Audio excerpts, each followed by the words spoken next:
Welcome once again. Today we celebrate the feast of St. Francis Xavier Cabrini. Mother Cabrini was born in Italy in 1850. 30 years later, she founded a congregation of women religious.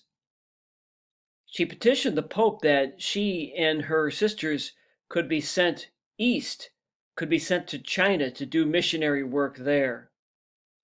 But the Pope instead said that he wanted her to head to the West, to come to the United States, and in particular to help Italian immigrants in this country.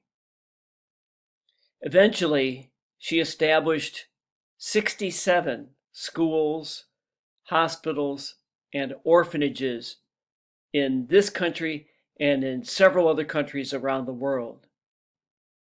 Mother Cabrini died in 1917, and she was canonized, made a saint in 1946.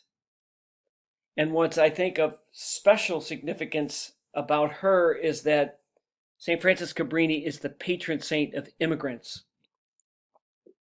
And so St. Francis Cabrini is a model for all of us when it comes to our attitude toward those who have come here from other countries, toward immigrants. We know that that's an important and divisive issue in our country today.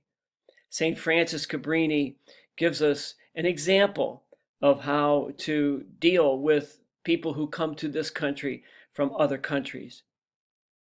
She calls us, and the Lord calls us, to be welcoming, to be compassionate, and to show them the love of Christ. Thank you for watching today.